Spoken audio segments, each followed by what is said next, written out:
Void Magnus. This is a lineup that is very happy to go into that late game. And particularly when you have Yatoro in the reins of the Spaces Void, it is a fearsome beast. This is a strat that goes all the way back to, I remember, TI6, TI5 era, where people were developing the Magnus. Wings Gaming were a team that took this strat all the way to the grand finals. We're happy to play this Magnus with the Void, particularly on Shadow. So this is a throwback for me being back in Seattle, seeing this once more on the main stage here. We're going to see what Team Spirit can do to get to that late game once again against Gaming, who have continually punished teams for the greed, for the slowness, for the willingness to go to 60 to 70 minutes. They just don't want to let you get there. But here they've gone for kind of a hybrid draft, right? Going for Morphling in their own hands on Dyrachyo, a hero he is perhaps more infamous than famous for. Yeah, in some sense. Well, I mean, the right kind of performance on a TI final, that could change the entire narrative about his Morphling. He's going to try and do just that by taking away and taking down Yatoro's Faceless Void. But there's also some other notable heroes. I feel like we focused a lot on Yatoro in that last game for a good reason. He had a monster performance, but there's also some other big ones here for Team Spirit. I'm looking at that Maposhka Enchantress, man. I feel like this is Enchantress and Chens, they are really scary in this current meta, even if we don't see them all the time. We saw the way that Chen worked for Gaming Gladiators, and Maposhka is going to try and make that Enchantress work for the laning phase. Enchantress is a hero both these teams really highly value and contest. It's a hero that's been banned against Gaming a lot, so they opted to take it away here. It's also a hero that can deal pretty well with Primal Beast in those mid games with the Enchant ruining his charge in. I don't know, when I saw that Ench come out, it gave them the tempo they needed with a Magnus opener to feel really good about it, so they just don't fall behind too much on the lanes. And a quick little body block to push it under the tower here to try and secure the equilibrium. Very heads-up play. Dyrachyo read it, got a block of his own, and it will end up outside the tower. So nice heads-up play by Dyrachyo to counteract that, as they're going to start 3 top. Maybe looking for a cheeky kill on the Furion, who's TP'd up here. Yeah, that would actually be an interesting idea, but they quickly abandoned that. Celery waves goodbye to the Enchantress as Maposhka heads back down to that bottom lane, which is going to be Ace and Tofu in the Muerta plus Wraith King, the double undead hero against the Faceless Void of Yatoro. And then Enchantress. A very deadly lane as well. We've seen a lot of like the Wraith King Dark Willow come back. That was a classic a couple TIs ago. Wraith King, Muerta equally as strong. You get the insta-stun into silence, into Deadshot, pushes you back in. Your attack speed so you can't fight. Skeletons are hitting you. What did you expect? Very high kill threat on this lane, and a lot of pushing power if you start to run away with it. So this is an off lane for Gaimin. They want to go very well. They want Ace to drive the tempo and the objective control of the game, which is something he didn't get to do last time because Team Spirit brought the gank parade to him, right? So that's a big question as well. Do Spirit decide to commit the same resource into shutting Ace down this time around? And does that just inadvertently free up more room for Dyrachyo on a hero that I feel like has a better time this game than the Gyro did in that last one? It's a stronger hero in the meta, and there it is. Decent matchups, and yep, already on the board. Yeah, you said this combo is deadly. Any sort of board position that can output some good damage off that Wraithfire Blast. You got to be careful if you're a support in lane. Gaming Gladiators will find the opening kill. And this early game is going to be a question for Gaimin in terms of how much they get out of it, because they have the Furion that can TP, accelerate the lane ganks. They have a Primal Beast who can just gobble up runes, gank side lanes very early. He is the king of it. Maybe not a hero we've seen Quinn play a lot, but one he has practiced very well in pubs recently and is very comfortable on. So this could be an incredibly fast early game just in terms of the gank potential, not necessarily just taking your towers, which is also a reason if that Wraith King lane goes really well for Gaming, it's a lane they can easily rotate to. Because again, the kill threat's just so damn high. The heal, too much, and now they're going to turn back around with the Nature's Attendants leveled up. And Ace will take a bit of damage as he heads back in, but Yatoro doesn't want to miss his CS. Right now, lanes are going pretty well for, despite that early first blood. We got the Pango taking the top spot on the CS chart. Nice dead shot.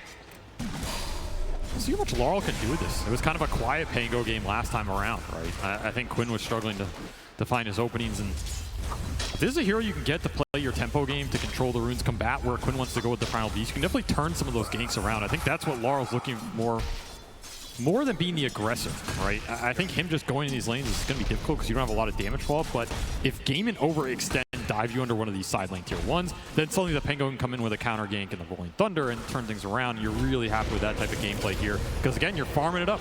You got Magnus, Faceless Void. You know Gaimin are going to go into you. This is a hard duo to match up against.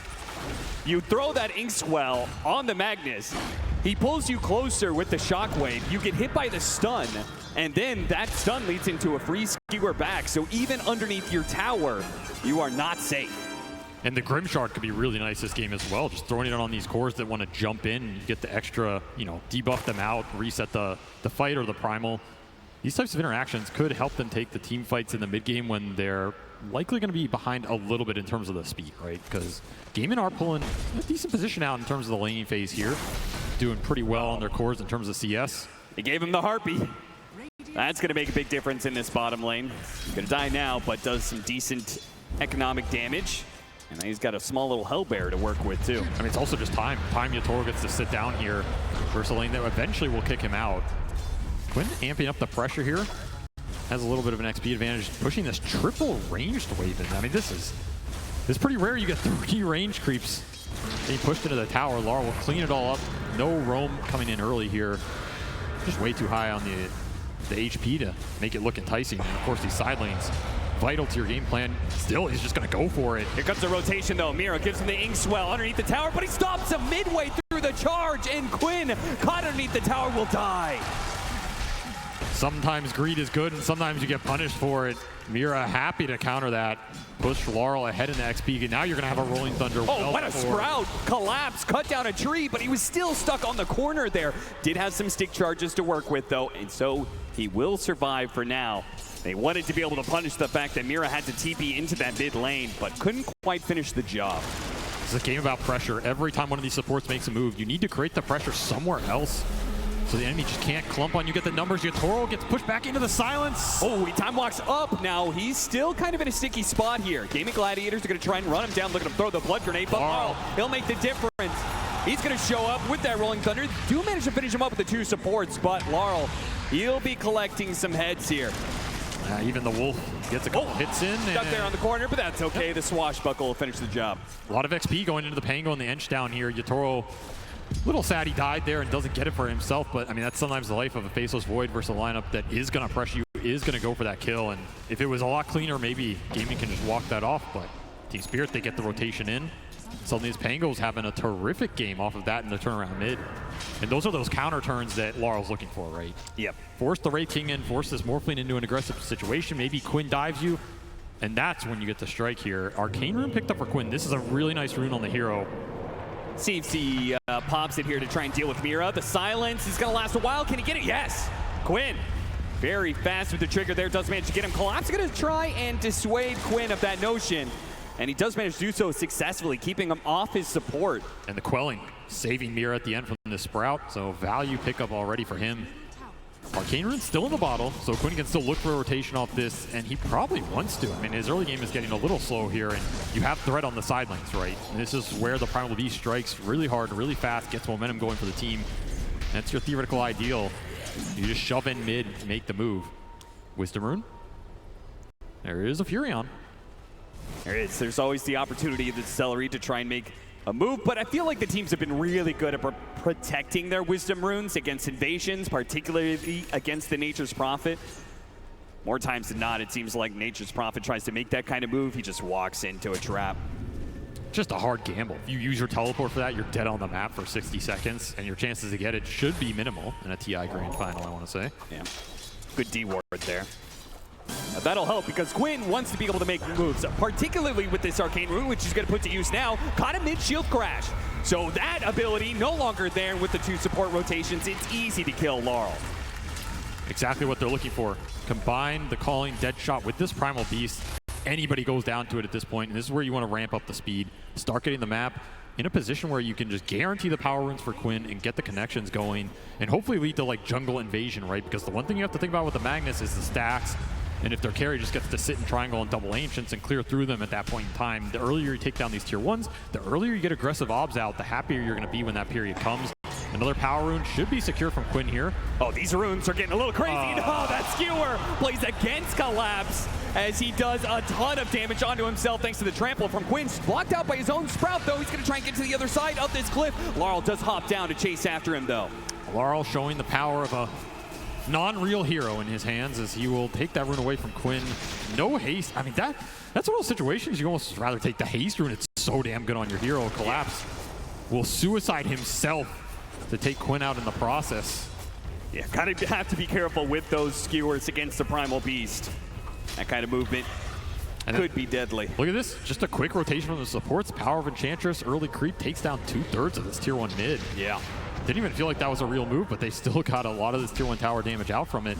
Once again, it's Gaimin responding to some early objective pressure. The whole time this is happening, it's also space on the side lanes, which means the Toro got to catch up a bit. He's not the one getting ganked or killed by the calling here. Very happy with that. Ace not able to force him off lane yet. However, Gaimin doing a bit of stacking of their own, and maybe that's something they took out of that game 1, right? Like, you go in game 1, you try and run Spirit over. Instead, they run you over. Okay, this is not a team we're going to beat in 20 minutes. Not a team we're going to beat in 25. Maybe we go back to some of our other tricks, other things up our sleeve, like the efficiency on the map. Yeah. This is a team that is stacked their whole way through the season. Going back to it now when it matters. And a particular strength of Western Europe in general. So I love those DPC matches throughout the year. Stacking was a big factor for all of those teams. Ace, he does have the reincarnation here, but it looks like Team Spirit want to try and burn it away from him. The Skeletons will push back, though, while Broshka is chased away. Brother against brother here. Whose skeletons are better? Well, right now, it's going to be Quinn trying to jump in, but immediately stopped by Laurel. Once again, with the counter initiation, Quinn's trying to get out of here, but he's going to be caught. The Inkswell plus the Silence is going to try and trample his way over the left-hand side, and he is slowed down, pulled back in by Collapse, though. Oh, and a Chronosphere actually locking away these two other cores right in front of this tower. Seller's trying to stop him now as they turn back around on Ace, trying to finish him up. There goes that reincarnation. Duraccio doesn't have much mana to work with, and on the fresh life, Ace is going to be pulled back underneath that tower again, just like Quinn. They are in trouble. Now Duraccio's under this one as well, surrounded by 5 heroes. He's going to start desperately morphing into strength and try and wait for him over the left-hand side, but with all of this damage, he just cannot get far enough away. Gaimin Gladiators will lose all 3 of their cores, and that attempt at a fight at bottom lane. That is the danger of making an aggressive move into this Pangolier. Grimstroke, the turnaround potential is just so damn high, and time dilation absolutely ruined Duraccio as he goes in that engagement, gets time dilated, can't do anything for the rest of the fight. And of course, Quinn, he ate the big ults. Still trying to make something happen in this early game with a very aggressive mid that can do it, but he's just struggling. His hero's a bit too tanky for him to bring down alone, and the combinations, they haven't been exactly on point for Gaimin. This will give a really nice bump to Laurel, who is just feasting on these early game fights. It's going to be a very fast Pangolier Diffusal in this game. And these are some heroes that are susceptible to mana burn, right? You're looking at 2 strength cores and a Morphling that also doesn't like his mana getting burned with an early Diffusal. Back to clearing some stacks, and net worth still looking pretty good for Gaimin, but the fights are just not going their way. Particularly when you know the Wraith King wants to rush this Radiance as quick as possible, which means an Ag Shard, he really doesn't want to have to buy that until at least after the Radiance. There's definitely a timing here where this Pango could punish Ace heavily. Especially since it's just done. This is 11:30 Arcane Boost Diffusal. This is crazy fast. In a game where they maybe expected Laurel to not have the freest time, right? Up against the Primal Beast with a Furion who can rotate. They're supposed to shut him out early, win that lane, and then later on to the game, as a Primal Beast, you could just BKB and grab the Rolling Thunder ball and stop it immediately, right? And look what's waiting for him. Some good old stacks for the mag lineup. This is another downside of Gaimin not securing those early teamfight wins. You can't invade enemy side of the map this early, and Laurel's just going to clear through it all. Diffusal going to help him. This is so big right now. He's got a shield rune to boot. So they're going to be looking to take a fight. It's also going to be the blink timing for Collapse. He's going to finish this off the stack. Just rush it out here. Look for a big blink RP skewer on a core. Continue to slow the pace down here. Spirit are going to be happy to use their ults for big core kills. So the question on Gaimin side is, what do you do when those ults are on cooldown, right? How much can you get off the map? How much can you push the lanes and look for kills? Quinn once more looking for something to get his game going here. Just can't find anything. Good read by Maposhka, dipping away into the trees there, out of sight from Quinn. And as a result, that's going to be yet another rotation that fails. One way or another, Gaimin Gladiators, whether it's running into a 5-stack of Team Spirits and they lose the fight, or the smoke's just not working out for them, so much of their early aggression with this Primal Beast has been completely stymied, and now Team Spirits are sitting in a pretty happy position, I would say. The net worth is dead even. but it does feel like Team Spirit have answered Gaming Gladiators and all the moves they wanted to make early. I mean, there's a lot of Magnus teams over the history of TI. I think all of them will say, if you are even at the 15-minute mark with a mag lineup, you're winning the game. Like, you're happy because you know this game is going to get extended. You're going to outfarm the enemy. You're going to, in theory, outscale them. Now, a lot can happen in those fights, and this lineup from Gaming can scale very hard. We've seen Primal Beast go very deep in these later games. One stun into follow-up silence. Of course, Human Heroes. That can also happen. Yeah, this is the move the Gaming Gladiators, they were trying to play off this, being able to get numbers movement, right? Like the Primal Beast and the Nature's Prophet offer so much mobility around the map. They should be able to outnumber Team Spirit and find openings like that. It's what Celery wants to do for sure. Every time you get one of these pickoffs with the Fear on, you get to farm their side of the map. You get deep wards up. It's going to set up for your next play, and then your economy is just going to explode. And you get some extra items on this Fury, and he can control the fight. The Ag's very good this game with the root and disarm, right? This is a great Fury on Ag's game. Wrath of Nature's going to do some mad work here. If he can get anything else to help his team survive in the Chrono, in the RP, Celery's going to be a force to be reckoned with, and he can continue to shove these waves in as well. As Spirit continue to play this game slow, continue to farm up Laurel with their Empower going to work. But that is a successful move for Gaming in a period where Collapse didn't really find that opening with the Blink. We'll have to settle for some farm. Find an interesting note, there's just no hand of Midases in this game. Wraith King, Faceless Void, both heroes that have bought it throughout this tournament sometimes, but feels like as the tournament's gone on, particularly probably because the way the Gaming Gladiators has stomped through some games, there are teams who've been a bit wary about picking up that greedy item. I mean, Midas is a crutch item, let's be honest. You know, Midas is an item for, you know, the bottom 14 teams. It's not really a grand finals item. You know, you gotta, if you're worthy of a true Pantheon, then you don't need the extra TPM. You're gonna collect it off your enemies here. See, that is Collapse can do that. He's still trying to find something with this Blink, or maybe he's just happy empowering his other cores and letting them take the bulk of the net worth.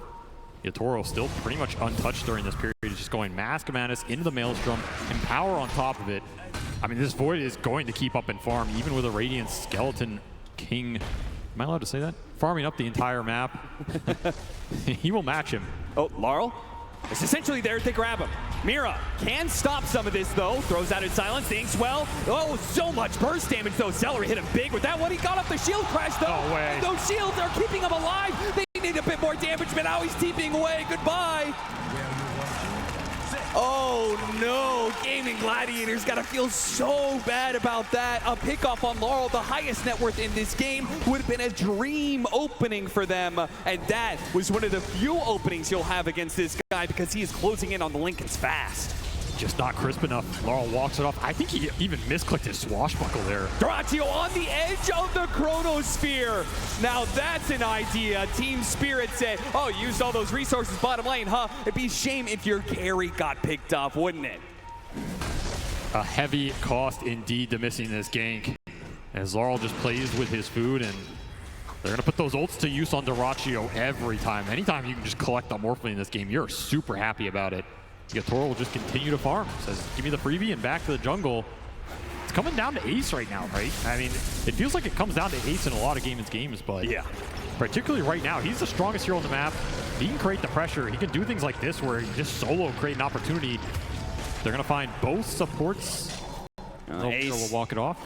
Yeah, he's got to back away. They showed so many heroes up there killing Maposhka earlier. Maposhka, again, continued to play very aggressively. I mean, the Treant Protector, he was on Gaming Gladiator's side of the map all the time because he was invisible, but this Enchantress seems to have a similar game plan. He's going to be playing up in Gaming Gladiator's face, and that does, even if it costs him a death every once in a while, it does create information and space for his cores. Particularly when the Chrono and the RP are down. Yeah. This is where Gaming can pretty much run the gamut of the map, choose which objective they want, and claim it for free. There's no way you're fighting them without those big ults off cooldown or without Collapse being stronger. Skewer on skewer play. You're coming with me. Skewer up into the TP point from Quinn. Collapse, as long as he keeps the damage on him, he's not going to be able to blink away, and Quinn will finish the job.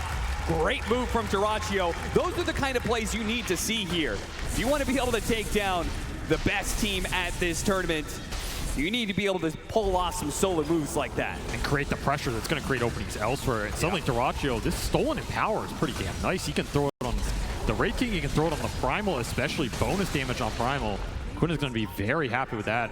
That is something we can see in a lot of these fights. Probably going to be the best steal for Dyrachyo outside of maybe time dilation thrown back against Team Spirit, or just creating his own Grimstroke combination.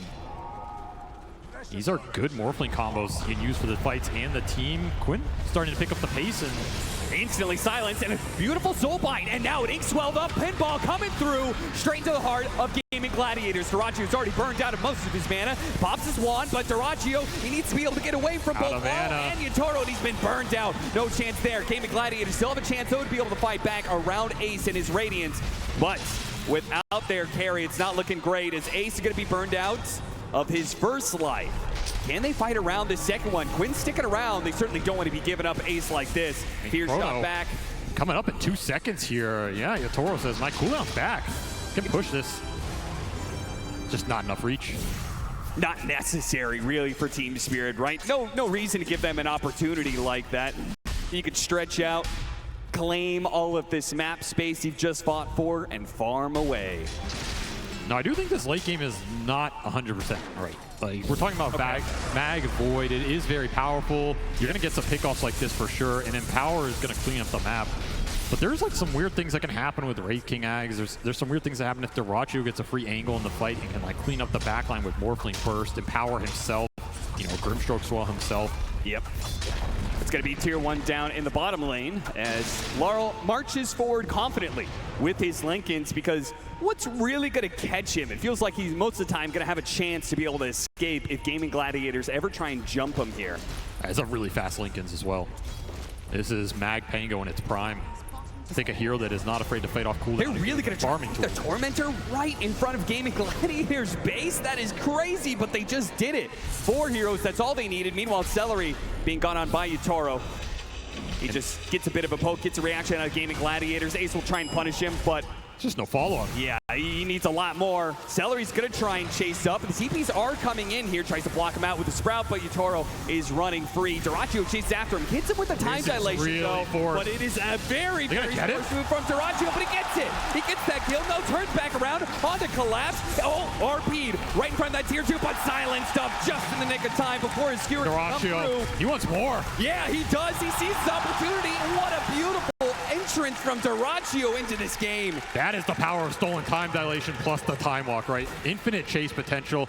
Suddenly, Faceless Void can't do the same back, and Dyrachyo says, 2 can play attack game Yatoro. I can get aggressive too and make it work. Just creates an opening out of nothing there off a chase that felt, you know, like, what is Ace doing here? He's wasting his time? Not at all.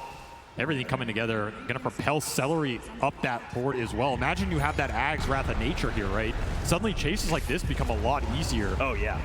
And Yatoro, he's just still looking for that big Dispel item. His choice will be Manta first over the BKB, but until that's out, Dyrachyo has a decent opening in these fights, and you got the RP out of that. Yeah, it actually just leads Gaming Gladiators into more opportunities, perhaps.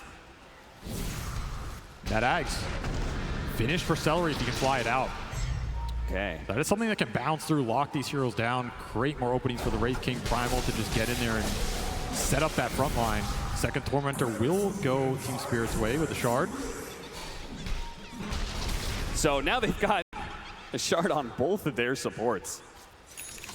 That's pretty funny. I think that the Mira 1 Grimstroke, that's so much better for them. Hard Dispel to be able to help save this Pango or this Faceless Void when they need it most. But maybe there's just too much firepower some of these times. As you can see from Gaming Gladiators, win their core, start linking up, and they're picking up the pace now. Dyrachyo, he's just swarming forward, seeing if there's anybody else to be able to catch deep on Team Spirit's side of the map. And this is the part where Team Spirit needs to be able to slow down the game. The momentum is beginning to play against them. This is where the map becomes difficult. You have Skeleton shoving in one wave, you have Wrath of Nature pushing all the lanes. The Morphling's not afraid to show right now. He has Manta Illusions on top of it. And the Primal, if he's in the fog, it creates a scary situation with the pickoff potential. They're just getting more information than Team Spirit right now. There are still very deep Observer wards that a potion got out, but you can't really get there and use them. And they're not scouting anything right now as everybody's on top of him. That Shard is pretty helpful when it comes to the Sprouts, but it may not save him from this since he's going to be surrounded.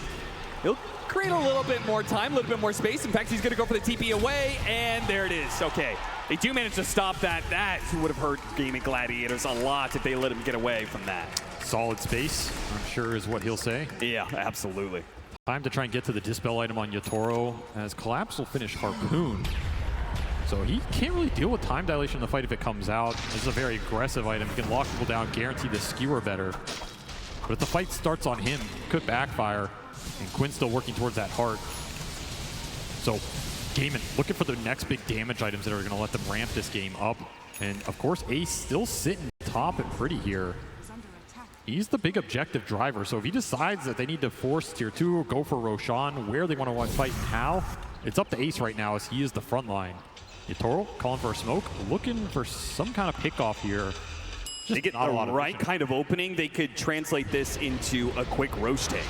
Exactly. They're looking at the corner of the map, so anybody that dies down here, Yatoro's instantly going to go in the pit. He might just do it anyway. Yeah. Gaming Gladiators, they look inside, see if it's actually Gaiman who's taking that Roshan. That's going to be pretty tough to deal with, Yatoro, with that shard jumping around with Inkswell on top of him. So even if you catch him midway through his time walk and stop him from leaping back into play, there is that Dispel that can come out.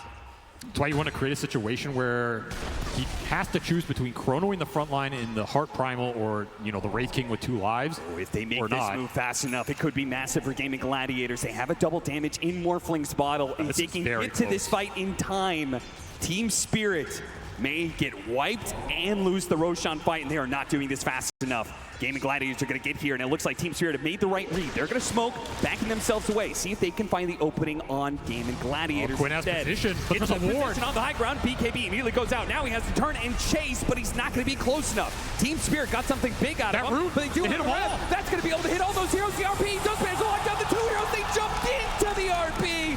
Duratio dies immediately. He's going to have to do all the damage from here on out, but the Rolling Thunder is dangerous and slows him down with the bashes, and the Rolling Thunder hits, and there's no chance. And now they leave Quinn. Yeah, trap him inside that Chronosphere. His BKB is gone. Get the rest. Oh, it's Gaming Gladiators who had an opportunity there to be able to upset, but now just what they feared the most, which was losing a fight and giving the Roshan to Team Spirit. That may have just occurred. It's going to switch the sides, so they're going to have to run up top. They might not have enough time before Gaiman respond. I mean, you got to remember, they can TP to this dire outpost up here as well if they still have them off cooldown. But damn, what a heads-up RP from Collapse. That is a team fight salvaging RP as the Wrath of Nature just got them all on the backside, and Dilation was thrown out early here. So right there, it goes on Quinn, but that opens the fight for Duratio by a decent margin. Just didn't, I don't know, I mean, he just RP'd him. There's no way around it. Yeah, they only had one stun to work with. Duratio just makes a complete misread of the situation there. Maybe thought the stun was going to latch and be longer, but there's a lot of bailout here, and the second that goes wrong on the Morphling, this fight's just completely over. Yatoro's going to clean house. You cannot give too many of these openings. The upside, though, like we said, is this Roshan switch sides, and the respawn timers were not too long here, so Dire's side going to work for Gaiman as they come back into this map and stall out the Roche a second time. I think you just man up for it here because you know RP and Chrono are on cooldown. Yeah, 100%. And Team Spirit, I mean, it would be a pretty bold move to try and take this fight without their ultimates. No, they're just looking for the pickoff. They're not going to find it, clear the wave, but this contest, it's all on Laurel with the Rolling Thunder. Maybe they can take the fight afterwards. He's thinking about going in with this Inkswell. He tries to jump in, see if they can get the skewer pickoff. No such luck. Gaming Gladiators retreat very defensively after claiming that Aegis. They know Team Spirit are bold enough to make a move like that. They respect it. They'll back away. Duratio, they'll try and get his farm into the Silver Edge, which is a great way to be able to find some of those backline heroes. I mean, I think that Grimstroke is a big problem for them. It is. The Link and the Dispel off the Swell are both really nice here, especially when you just throw the Cell onto the Faceless Void or the Magnus. They get a free jump, and if they get stunned, you just bail them out, right? I think we're going to see that the whole game. It's going to make sure that both Collapse and Yatoro can hold their BKBs or the Mantha for as long as they want here, and Mira can bail them out. Of course, you can also just throw it on the Pango and let them roll in. Yeah, speaking of the Pango, his item timing was definitely delayed quite a bit, but he's finally going to get there. He got that Linken's a while ago, but the Aghanim Scepter that he was looking for next will finally be complete. And Hurricane Pike for Miposhka. So the damage starting to heat up here for Spirit as they're going to spread it across 4 effective cores going into this late game. That is why they love the Enchantress. Miposhka is going to start to cause his own mischief in the fight. And that pushes the question back to Gaiman in terms of how are you scaling in this game, right? Because right now you have an Aegis, you have a Morphling pushing towards Silver Edge. Ace just hit his BKB timing here, and the Heart is a couple hundred off for Quinn. So you have some really strong fighting items coming out all in the same interval here for game, and you would really like a good team fight out of this, especially if the Chrono or the RP gets wasted, or if you trade an Aegis for it, you might be okay with that in the long run. You can at least find something on the backside. Because right now, you're looking at Yatoro. He has a Manta. That's it. He did not go for a BKB on the Faceless Void this game. He's just hyping up the damage here, abusing the fact that he has Empower. Going to go for a later Lincoln Sphere, but it will be collapsed with that BKB. So it's a question of who do you want to start on? And maybe the Silver Edge is going to give Dyrachyo the option to put his aggression to use and just start on a support, start on a core, give the Vision for a Wraith King jump. Vision means everything here for Gladiators as they try and take these next few fights.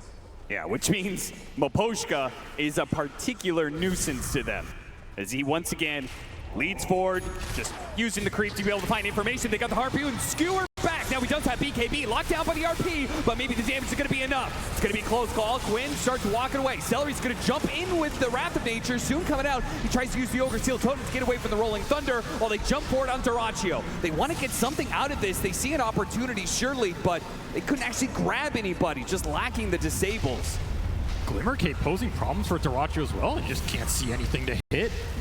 And Team Spirit able to disengage after that Wrath of Nature rooted them all, which means Yatoro wants to go back. He's got an opening here. Looks for it with the Chronosphere. They were so grouped up on Gaming Gladiators, but he doesn't have the vision. He's now been grabbed. He's been time dilated. Disabled. They actually have that AoE. The calling goes out. He's on the other side. He actually gets away. Thanks, well, Time Walk undoes so much of the damage. And now Gaming Gladiators have to play it a little bit slow. Have to respect that Soulbind. They cleanse themselves of the ghost. That silence is now gone. The Soulbind is away. Oh, Yatoro, though, he's still waiting for his opportunity to get that Chrono. He got 3. Down 2, 3, 1 in the back, 2 in the front, and that's going to be the Aegis down for the Morph, like a second life for both him and Ace, though. Can Yatoro fight through this one? Is he going to be able to get away? The shot comes through, the entangle as well. That's enough. They bring down the carry. Now for the rest, Team Spirit playing back into this one. They thinks well. Now Skewer locking them together. Laurel, maybe he can fight this one out. Dyrachyo waveforms over it, trying to separate from his team a little bit, make sure this Swashbuckle doesn't absolutely decimate them like it does Tofu. In the back lines, Ace trying to chase down the Dyrachyo on 1 HP. Out, but Dyrachyo dies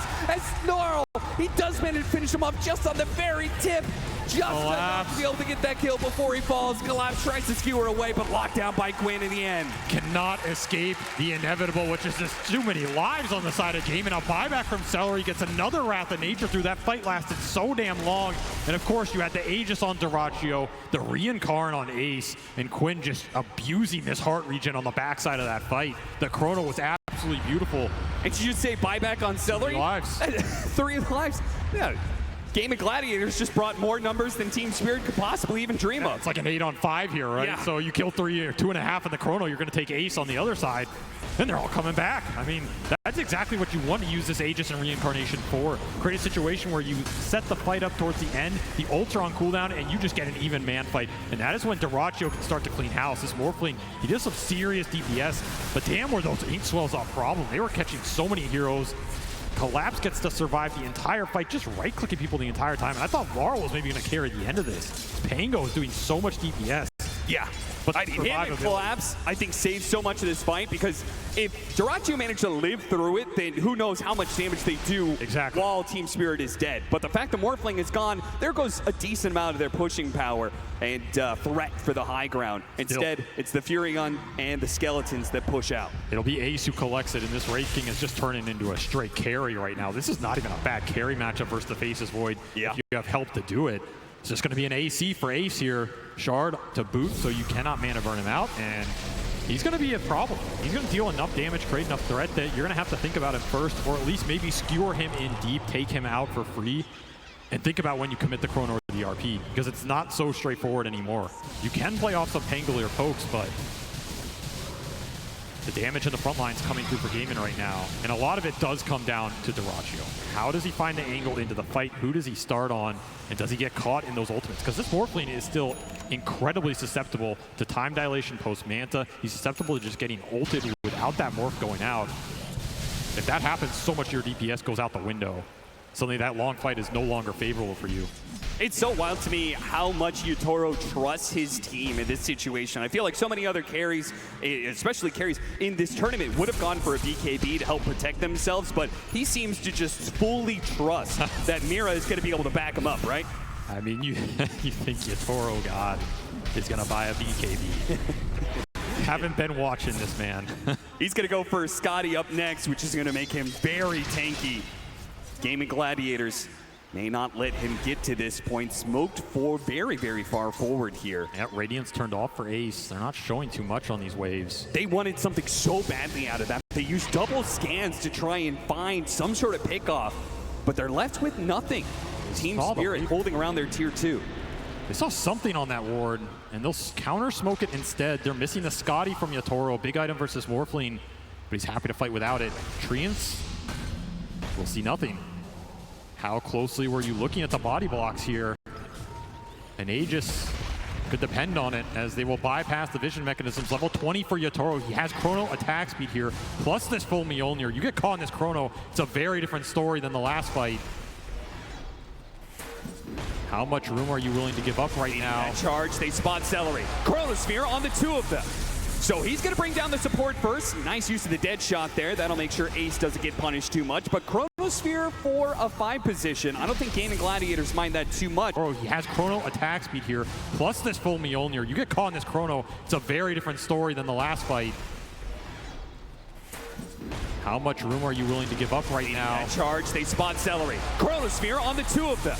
So he's going to bring down the support first. Nice use of the dead shot there. That'll make sure Ace doesn't get punished too much. But Chronosphere for a 5 position. I don't think Gaming Gladiators mind that too much, as long as they don't lose control of the Roshan pit during this window. I mean, the upside is that buyback's still on cooldown for Celery. So they know they're getting the 4v5 out of that if they take down the Furion first. There's no way you're committing for the Wraith King there. A dead shot will prevent it anyway. Another quick pickoff for Yatoro. More gold into his pocket. Will finish up the Scotty. Now, what about this next part of this matchup? The Wraith King versus the Faceless Void, especially this Wraith King off lane, always going to be going the Aghanim Scepter at some point in time. That Aghanim Scepter is pretty interesting against the burst that Yatoro wants to be able to employ, right? He wants to Chronosphere and make sure that there's one hero or maybe 2 that gets no impact in the fight, just like it looks like Gwyn. Ooh, he barely gets off that, but he is going to be slowed down as soon as the BKB is worn away. The time dilation kicks into play, and yeah, Team Spirit have caught him. Just good vision on the map. Let's set up for this kill. And just as he was pushing towards that Aghanim Scepter, you're talking about the Wraith King, as the Primal Axe will also play a big part in these fights, just breaking these heroes down, removing some of the passives, letting them get easy kills on things like the Enchantress, removing some of the time lock from the Faceless Void. Any extra bit you can gain an advantage for Daracho in these man fights is going to be nice, but I mean, the Wraith King Axe is great versus the ults. It's just a question of, can you do anything with like the 5 seconds you have afterwards, right? Daracho going to man up. They're going to jump onto this Faceless Void, see if they can burst him down. Once again, there's that Inkswell Heart Dispel into the time walk and attempts, collapse, turns around, gets that RP on the 2 of them, locking down Daracho and finishing him off. And now Ace is going to come back into this with not much support. With no Gwyn, they knew they had the numbers advantage, and they take the bite into Gaming Gladiators no matter the cost. He gets a jump away. Force Stab helps him out, but it's not far enough. There is nowhere you can go. The collapse and Yatoro cannot follow. That is a very bold move. When your Primal is dead, he's so much of your damage, so much of your burst damage. I mean, again, they're very close to bursting Yatoro, but the man knows his limits. Elvin Tunic will help in. Oh, Tofu! Yeah! A shot from downtown claims the life of Yatoro. Just as I caster curse the hell out of him, he gets shot down. Well, the man knows his limits, but I guess not every limit in Dota. The Tormentors are new, we'll cut him some slack, but what a find from Tofu. Just claims it all there. And now the Tormentor did go to Radiant, so they get the kill on Yatoro. Collapse gets the shard. That's a 1,500 gold kill. Yeah, that's the final shard, by the way. Team Spirit, 36 minutes in, have all the shards for their team because they've claimed every single Tormentor. This is crazy. Of course, the Chrono was off cooldown, so you're going to have some downtime for Yatoro where he would have liked to have been up on the map and used it. Surprised it burst him hard. He must have like time lock hit the Tormentor. I mean, at least he can laugh it off here because there's nothing else you can do. Back into the game, though, they still don't have Ace. They're still looking forward with this smoke. There's a hesitancy out here. Yatoro? Yeah, this is, I'm surprised Gaming Gladiators, they're surprised that they're even out here. What the hell is this move? Up into the high ground. Oh, Gwyn. He doesn't have a TP. Where are you? Gwyn.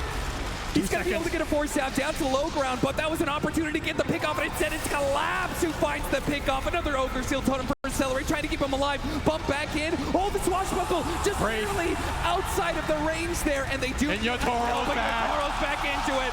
Dyrachyo will be the first one down. Quinn, he has a BKB. Can he get it off? No, too many stuns. This damage is ramped up so damn fast. Oh, Collapse got him on the Inkswell.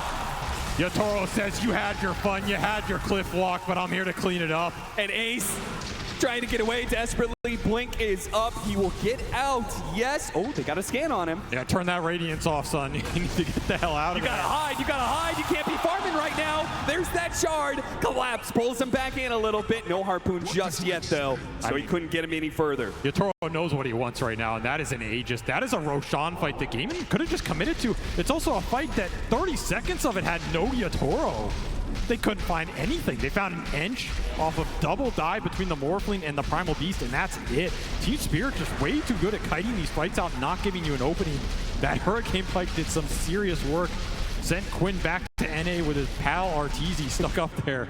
But what else are you supposed to do? You have to find the openings. You have to dive. You only had 20 seconds without Yotoro.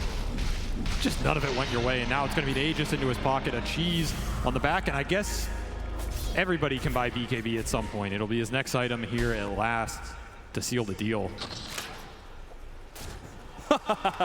He really wanted to save that double damage rune for Laurel or for Yotoro, but little Treant will deny them that opportunity. Still, though, Team Spirit got to feel very good about this next 4 minutes. They've been winning a lot of team fights lately, and with that extra life on Yotoro, he's already been very aggressive, leading a lot of the charges for Team Spirit, giving information to Collapse to follow it up. And the second life, I feel like there is nothing to stop this man. No, if you get caught in the corner, you're gone. Yeah, I mean, that's it. Even if you're morphing, I mean, who cares, right? The second you come out of it, you're basically dead. The Zags from Celery can only do so much, and suddenly the lanes are not getting pushed in as deep as they once were because this Empower is just going to work on these cores. They're just mopping it up. At this point, the Skeletons and the Treants are just extra gold into their pocket. We're looking at 440 CS for Yotoro right now. Just cleaning up these lanes. 500 for Laurel, by the way, who's been swashbuckling what feels like the entire map. Still having a tremendous game here on the Pangolier. He is. And look at the difference in the last hits, man. I mean, that is what Empower does. That's what an early Mask of Madness into the Maelstrom does, but it's also all these summons going down the lanes. So it's inflated a bit, but that's extra gold. And now Miro with an Ags. This is a great Dark Torture game, right? And these soul lines have been landing. There's not a lot to block them. You get the Wraith King, you get that aura going back. It's a great illusion. You get the Morphling. You're going to clear house on the back line. So suddenly, the scale from Team Spirit starting to pick up the pace on their supports, and these are scary ones. RP straight up in the top lane. He got caught trying to hit that tier 2. You can get nothing for free against Team Spirit. Collapse denies Dyrachyo that opportunity. Dyrachyo compliments on the initiation, but the damage is done. Gaming Gladiators without their carry for 70 seconds. There's going to be some serious damage coming their way. That just feels like a move it's based on pressure, right? They feel like this game is slipping away from them. They feel like the scale is going to be insurmountable. Dyrachyo trying to make something happen on the map and find a tier 2. Instead, he will pay the price only for an RP in exchange, which is going to be up pretty much when he's back up.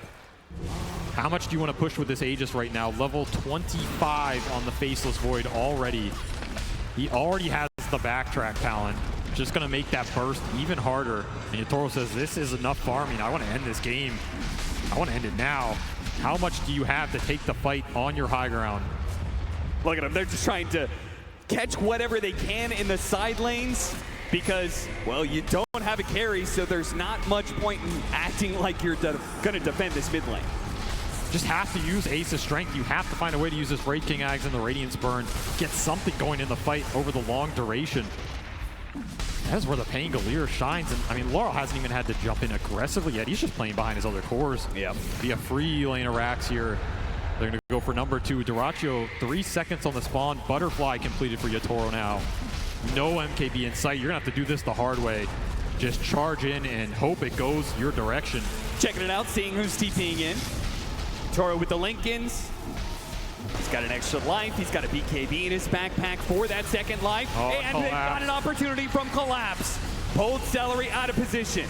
All right. Rachio gonna try and use that Faceless Void form to be able to help out, but the Chronosphere goes into work. The Old Scepter not actually grabbing the real one. He's still up, and he finishes off the Morphling so easily. Now the RP gets the other two cores. Team Spirit so clean. The extra ghosts come out from the Wraith King, but doesn't really do anything. Ace just pops his BKB on the second life. They do manage to get another pick here on his Celeries. He tries to jump forward. They've got nothing left in the tank on Gaming Gladiators. They are all going to fall. They're going to throw their damage around. The Chief's actually getting popped as Collapse got a little bit low, but into the fountain Laurel goes. He's going to get Toro a rampage, maybe a double. No, Tofu's going to deny him that. They're going to call the GG unless pulled back in.